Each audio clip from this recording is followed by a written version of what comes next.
Madam 12 तारीख को मेरे पति ने मुझे जान से मारने की कोशिश की थी। उसके बाद मैंने उत्तम नगर थाने में भी कंप्लेंट दिया था और उससे पहले ही CAW सेल में हमारा केस चल रहा था। ये मेरे साथ मारपिटाई कर रहे थे शादी के तीसरे दिन से ही।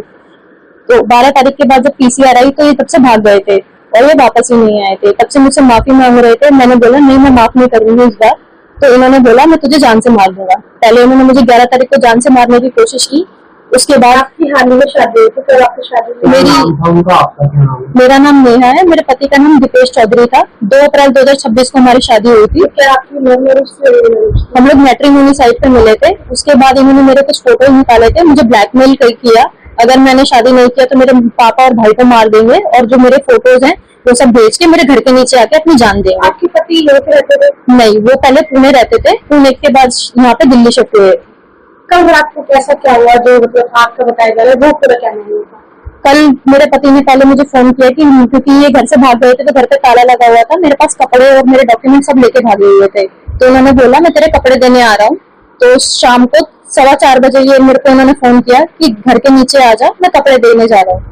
तो मैं नीचे गई तो बोला गली के कोने पे आ। मैं गली के कोने पे गई, इन्होंने मेरे को फिर से जबरदस्ती ले जाने की कोशिश किया। मैं नहीं गई तो ये मेरा फोन छीन के भाग गए।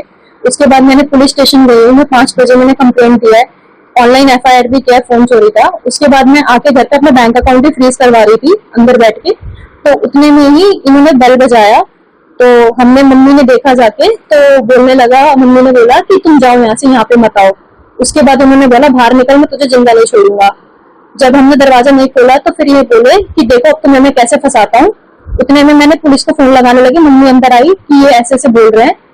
मैं पुलिस को फोन लगाने लगी, हमने फिर चीख सुनी और हमने जब नीचे देखा तो ये गली में जला हुआ पड़ा हुआ था।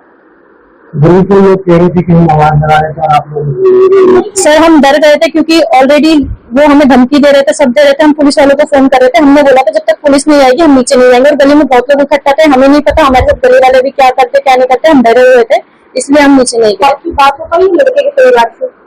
नहीं, मेरे पास किसी का मुझे नहीं पता उन्होंने आग कहाँ लगाई, मैंने बस चीख सुनी थी। जब हमने ऊपर से देखा तो वो नीचे गली में ही थे, क्योंकि मैं पुलिस पे बात कर रही थी, PCR पे मैं फोन लगा रही थी।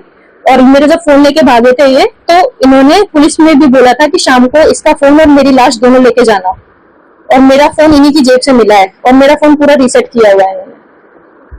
और क्या लड़ाई की शुरुआत किस बात से हुई थी? आपको भी ध्यान लगाया जा रहा है?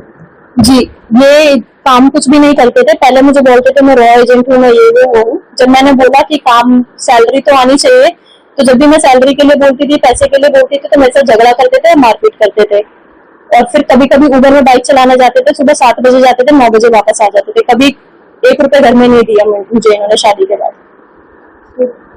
For more such videos, subscribe to the NewsX YouTube channel, hit the bell icon.